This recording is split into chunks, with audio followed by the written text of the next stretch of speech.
And yes, it makes it more complex, but I think the theoretical framing that is made possible by a study of Marx's contradictions provides a certain overarching unity to what a political program might look like that can really go after the big, big question as to what the end of capitalism might look like and why it is so crucial to think about the end of capitalism right now.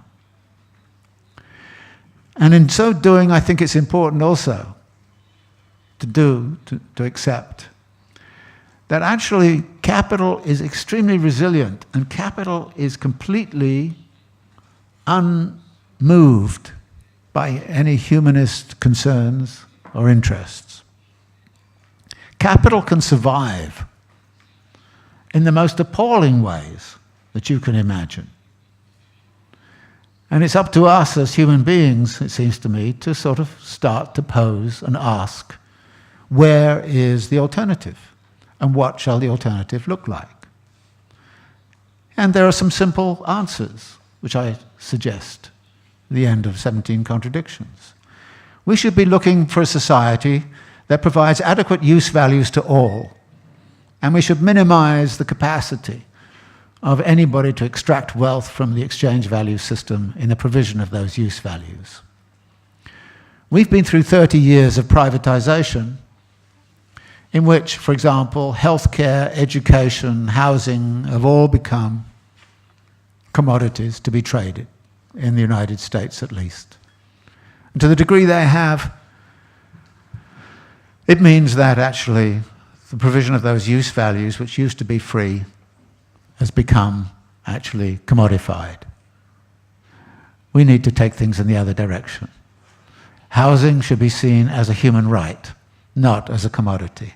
Healthcare should be seen as a human right, not a commodity. Education, higher education, and the like, should all be seen as human rights, not as commodities. And we can move society in that direction, which is, as it were, a revolutionary direction, because the more we move in that direction, the less space there is for capital to accumulate. In the end, I hope that the capitalists will be left with only one thing to accumulate, that is speculating in the art market, in which case they would all be sitting there with millions and millions and millions and billions of dollars, all kind of saying, I'm going to spend $2 trillion on this Picasso, versus you'll spend $3 trillion, and they can play that game. We'll have the rest of society organized in a much more sensible way around use values. Similarly about the relationship between production and realization.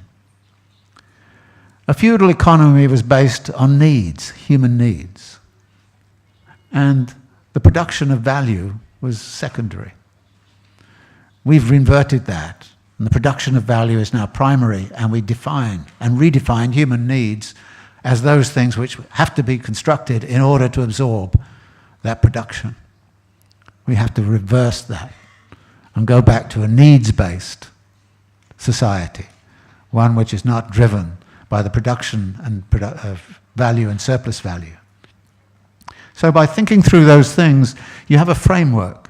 It's not a program, it's a framework for thinking about where we might drive towards in constructing an alternative.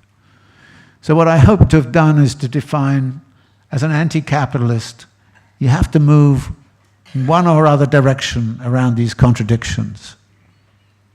And as an anti-capitalist, you have to start to pursue a political agenda which is around the reduction of the power of exchange value vis-à-vis use value, the reduction of the power of production of value and surplus value vis-à-vis realization and human needs, the inversion of that.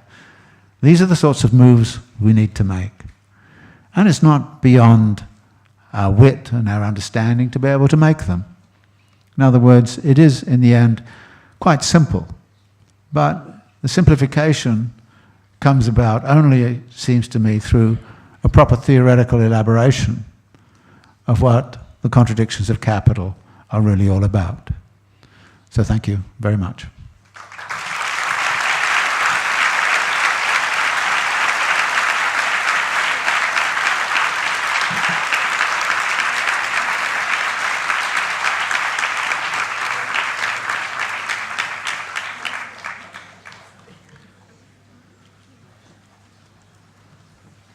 don't know if we have time for questions. I guess we do, right?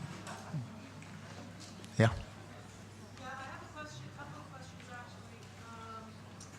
You may have to speak up. Or is there a microphone that we can find? I guess not. But anyway, you'll have to speak up. Oh yeah, there's a microphone back there. Okay, so you'll go next. Okay. Right. Teşekkürler. Oh, sorry. Refik Ünal, toplumsal üretimin kapitalist biçimi içerisinde emek gücü metası geçim araçlarıyla ya da ücretle değişmekten özgürleşebilir mi ya da nasıl özgürleşebilir? Sorun bu kadar. Teşekkürler.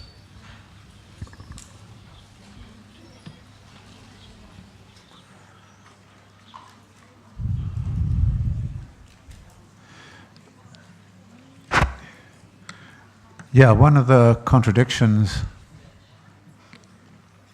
there's a lot of work that goes on in society which is outside of the commodity realm. It's non-wage labor.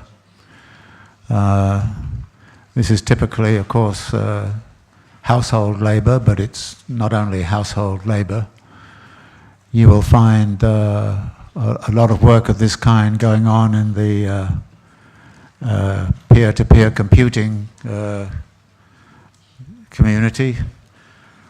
In other words, there is a large zone already of non-wage labor. In the past, one of the disagreements I had with some feminists who wanted to actually have wages paid for housework is I think that that's the wrong way around. You actually then end up trying to commodify that which is not commodified. We should be actually taking the principles of household labor and actually moving it in the other direction so that less and less labor becomes wage labor and more of it becomes organized along the principles of collective provision on a non-wage basis. This, to some degree or other, can be accomplished by, of course, setting up of practices of commoning and organizing common resources.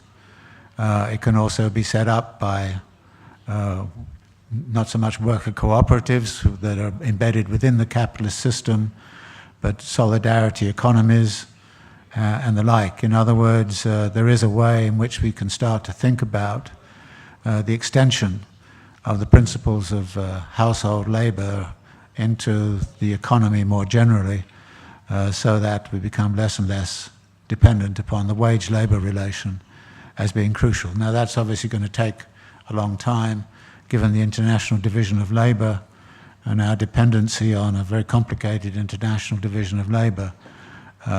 This is not going to be something that can be done overnight, but I see many aspects of this common labor commoning, if you want to call it that, like I say, in the computer community, where a lot of work is being done which is unwaged and which does not rely upon wage labor at all. For producing something which is very, very constructive and helpful for human life and living. Yeah. Hear me? Yeah. Okay, I have a couple of questions. One leads to the other, actually. The fact that, in a way, we're all capitalists because, for example, a new Mongolian mine is opening, and the Ontario Pension Fund has invested in the company who's doing the mining, an Australian company. But I'm wondering about also entropy and the second law of thermodynamics in capitalism. Because entropy, as the uncertainty increases, the energy and randomness and uncertainty increases, and we can see with your three chronic, critical contradictions of alienation, environmental contradiction, and endless compound growth, that it seems that we're reaching that ultimate state of entropy. And I just have also something I need to get cleared up. Is it true equilibrium is the perfect state of disorder? And maybe we're reaching that equilibrium, and that it's possible that capitalism could actually implode, considering the laws of thermodynamics? Yeah, I've been in some fights over the question of the applicability of the second law of thermodynamics to understanding our present condition. It is, of course, true that at a certain point the sun will burn out, the universe may come to an end, but that's an incredibly long way off. As Prigogine and Stengers pointed out in their book on Order Out of Chaos, there are two major lines of thinking in the sciences. One of them is based in physics, which is about first and second laws of thermodynamics. The other is an evolutionary process in which, far from being the world moving towards greater and greater states of disorder, it becomes more and more organized. In fact, the evolutionary trend is towards concentration of wealth and monopoly power and all the rest of it within capital. So I don't agree with those who kind of point to the second law of thermodynamics as somehow or other being terribly relevant to our present condition. It is relevant within closed systems, but the Earth is not a closed system as far as energy is concerned. The energy flow is still coming from the sun, and there's no sign of that abating right now. And when it does, eons from now, then of course some generation way up there is going to have to worry about that, but I'm not going to be worried about that right now. What we're dealing with, however, is the increasing production of nature by human activity. That is, we are evolutionary agents, we always have been, and our impacts have been extremely strong and powerful historically. When human beings discovered the power of fire, for example, they set fire to all kinds of things, and they completely changed the transformation of things. When they domesticated things, they took sheep and goats to the New World, and soon the vegetation of the New World is completely reconfigured. So we have been evolutionary agents with massive impacts upon environment, so there's no such thing around anymore as a, quote, a natural environment. All the environments we live in are humanly constructed, but some of them are even more dramatically so now when we're looking at, say, the urbanization of Dubai and the like. So one of the things we're looking at is the production of nature, and what kind of nature we produce is, of course, the nature we're going to have to live with, which brings me back to urbanization. The kind of cities we produce are the kind of environments we're going to have to live in. And to the degree that these environments are less and less comfortable to live in, actually involve us, a lot of us, in very hard work to actually live in them adequately. So there is a very serious kind of question of the direction of evolutionary transformation which human beings are imparting through their technological capacities and powers, and through their, modification of the environment. I mean, I'm always impressed when I fly around the world and upset people because I like to look out the window and see what I see outside, and people tell me to put my blind shut because it interferes with their watching a movie. I kind of say it's much more interesting what you see out there. If you're flying over Greenland or something like that, and somebody told me to shut the window because to hell with you, There was nearly a fight on the airplane. But I think that what's dramatic is, of course, the degree of human interventions, and how those human interventions rest on certain technologies which have all sorts of consequences. For example, contemporary urbanization could not exist without refrigeration. Food supply in a city is foundational. There's no way you could give food supply to a population of 25 million without having adequate refrigeration. And as we know, many vaccines and things like this require refrigeration. If you don't keep them refrigerated, they're powerless. So actually, we depend on refrigeration in all sorts of ways. But of course, refrigeration depended upon chlorofluorocarbons and gave us the ozone hole, and so we had to find a substitute. And so there are all these contradictions within the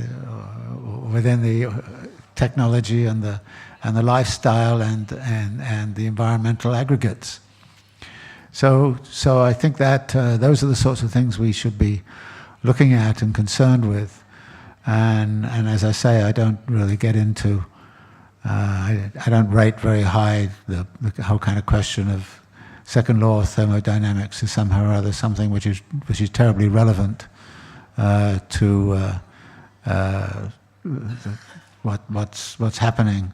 I mean, as Alfred North Whitehead said about the pyramids, eventually they're made up of molecules that will dissolve, but the pyramids have been there for a very long time, and they'll probably be there for a very long time into the future. So it's not. So I tend not to think in those terms. As for the fact we're all capitalists, well, in some ways that's precisely the point of what I'm trying to talk about. That we're all embedded within the contradictions of capital. We don't have any choice about that. The only thing we can do is to say, I'm on this side of the contradiction rather than that side of the contradiction. I want to manage these contradictions so that we push things in this direction rather than that direction. We've been through 30 years of pushing them in that direction. We need a big, hefty push back in the other direction. And I cannot escape the contradictions that surround us, and I think that's part of why 17 Contradictions is for me a very important book, because it actually displays where the contradictions are, what the contradictions are that you have to live with, and then what positionality you might want to take politically in relationship to these contradictions.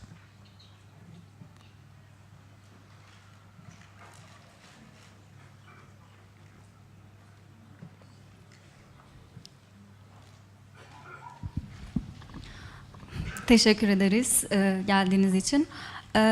Benim bir sorum Rojava üzerine olacaktı. Antikapitalizm bir sistemin yaratılma mücadelesini ve alternatif bir yaşamı gerçekleştirme mücadelesi örneği olarak Rojava'yı nasıl değerlendiriyorsunuz?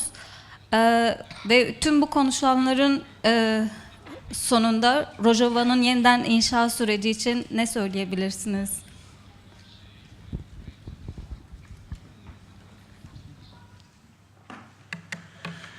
Yeah, I wish I'd had an opportunity to find out far more about it. I tried to get in there and couldn't get in there for a variety of reasons, about which I was very sorry, and I would like to know a lot more about it.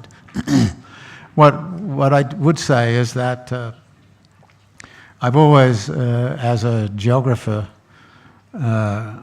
respected what is the radical tradition in geography, which is anarchism, not Marxism.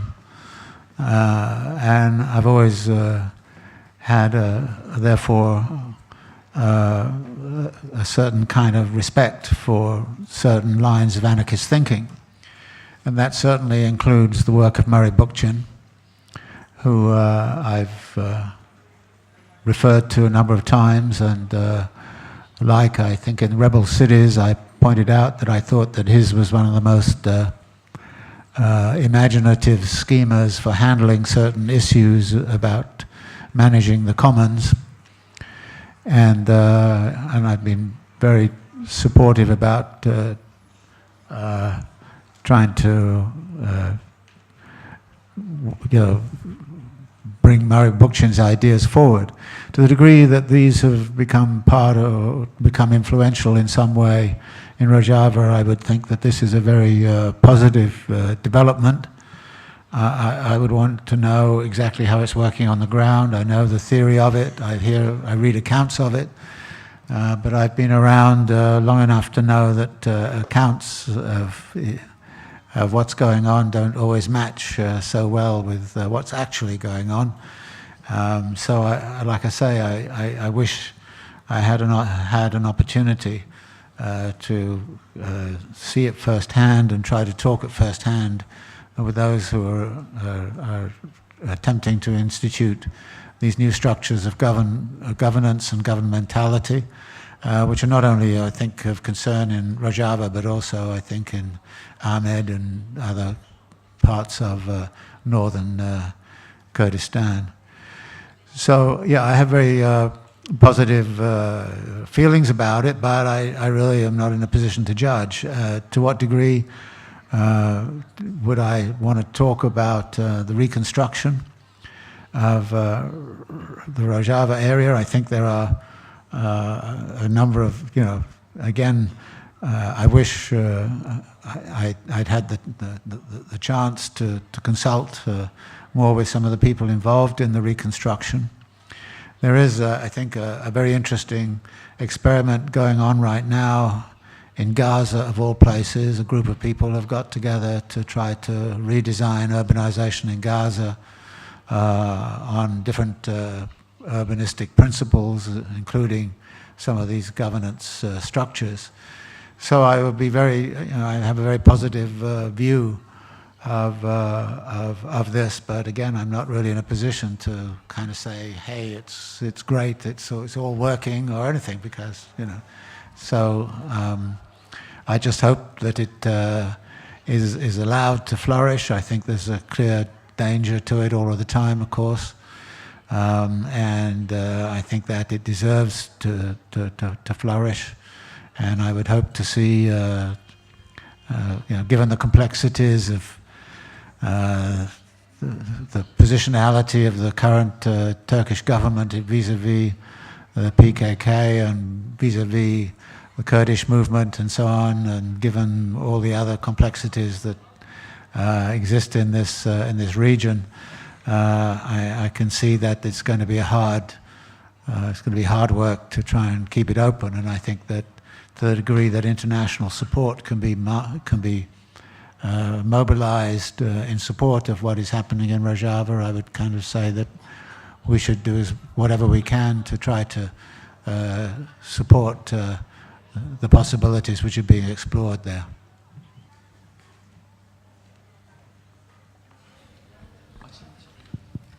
Hello. First, I want to thank you for coming to Istanbul and give us this great speech. Thank you very much. I have two questions to ask. First, I think we are currently facing a contradiction about organization in terms of politics. I mean, the Gezi resistance in Turkey and these new type of horizontal forms of resistance organization, forums as we call them, or neighborhood solidarities, etc. And this is emerging in the face of these old forms of political organizations. I mean, and I guess you also follow the resistance of workers in Bursa. There is a kind of resistance against the old forms of political organization. What do you think about these newer, recent forms of political resistance, let's say?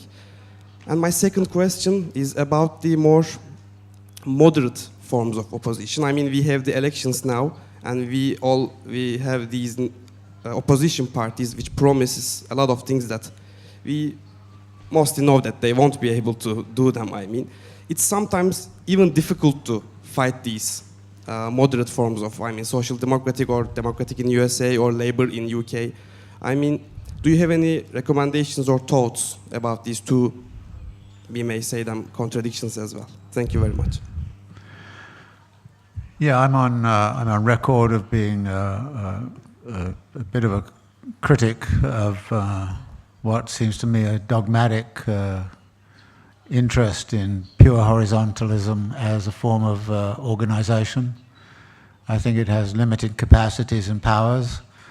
I've also observed enough of anarchist meetings and the like to know that even though they always like to talk about horizontality, they are in fact riddled with hierarchy. And I think that there is this difficulty of the autonomista, anarchist kind of tendency to say that there is only this one form of organization. I'm in favor of pluralistic approaches to organizational forms, which is why I think Bookchin's kind of comments about confederalism and the clear bringing together of local democratic institutions into some broader configuration, and how that is done and the like is, I think, absolutely critical. So I think there is there's been a bit of a fight on the left between the traditional forms of political organization and the new forms of political organization, which, you know, contrast, if you like, pure horizontality with pure democratic centralism. I'm not in favor of either. I think that actually we need to think about organizational forms, particularly given the argument I made about the relationship between production and realization of value. The organizational forms which you require to mobilize the dispossessed are rather different from those needed to mobilize workers in a factory. There are some new organizational forms growing up in the United States with fast food workers and precarious workers, which are different from traditional trade union structures, but are becoming increasingly militant and operate outside of traditional structures for the very simple reason that trade union law in the United States doesn't allow for the kinds of militancy that is really needed in these times. So I think that the open exploration of different organizational forms is going on, but it's hindered, if you like, by these rather dogmatic assertions on the part of certain elements of the left. But I think there's no question whatsoever that a new way of doing politics is emerging, and this new way of doing politics is, of course, one which is outside of traditional political parties. But again, that means that if you stay entirely outside of the state and you don't want to have anything to do with traditional political parties, you leave yourself vulnerable to state action. And that dismantling and demobilizing the state apparatus by electoral means seems to me to be a very important aspect of any political program. Now, and if you kind of say to me, well, they're all the same, you know, I've been there in a way, and I would just like to point out that the election in which George Bush illegally, it turns out, defeated Al Gore has had actually world-shaking circumstances. Al Gore would not have invaded Iraq. And I think that, you know, if you kind of say, what are the consequences of George Bush getting elected instead of Al Gore, was it gave the neoconservatives an opportunity they've been lusting for about 30 years before that, which was to invade Iraq. And they did. And, you know, I won't say that everything that's followed is a consequence of that, but much of the mess we're now witnessing has a lot to do with that one decision, and that those votes in Florida, which if they had been properly counted, and if the Supreme Court had not been in favor of George W. Bush, in the end 9 people elected the President of the United States, and those 9 people elected him, and he went to war in Iraq with all the consequences that have followed. So I don't think that it's reasonable to say it doesn't matter who gets elected. For the most part, it doesn't. I agree. Political parties promise things and don't deliver. It's very disillusioning to live with them.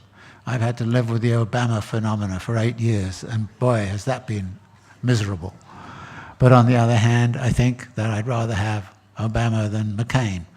And this is, I think, a very significant element in a situation. So that's what I would say about that. But I think also what I see, for example, local government is a very important question. I think the fact that, you know, for instance, progressive Kurdish movement has certain power in Ahmed, seems to me to be, you know, significant. So again, that comes about for electoral reasons. What we've seen in the United States just recently is that the federal government refuses to raise the minimum wage, but now about 20 cities in the United States have raised the minimum wage very high. And so there's actually something going on at the local municipal level which is very significant. And it's interesting. This brings me back to Murray Bookchin. Murray Bookchin argued that working electorally at the municipal level is okay. In other words, the state apparatus at the local level was terribly important to capture it and use it constructively. And actually, right now we're seeing some examples of that, both here in Turkey, but also in the United States, where cities like Los Angeles and Seattle have had a major impact on the labor market by raising the minimum wage from something like $7 or $8 an hour to $15 an hour. This is not small. This is huge. And this is making a big, big difference to the way in which politics is being worked out in the United States.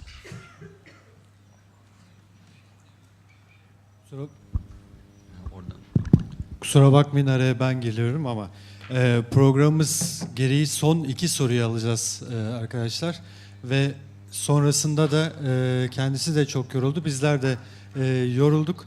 Daha sonrasında da Sayın David Harvey ile birlikte bir imza törenimiz olacak. Biliyorsunuz bugün Kapitalizmin 17 çelişkisi ve Kapitalizmin Sonu kitabında Türkiye lansmanı günü.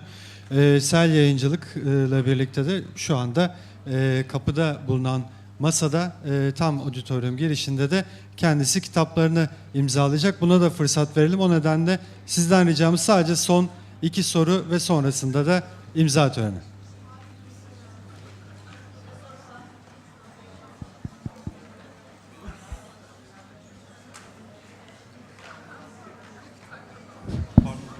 Okay. Sorayım mı, ne yapayım? Okay, over here, Mr. Harvey. Okay, my question is about the, you know, we were talking about the dogmatic Marxism and how they approach things from a purely labor perspective. But I mean, I agree with you on the dogmatism of Marxism, but the thing is, the political struggles, the kind of political struggles you suggest, don't you think those could lead to like pushing capitalism to the corner could create more crisis, and more crisis could legitimize the hegemonic classes to re-legitimize, you know, accumulation by dispossession, further accumulation by dispossession?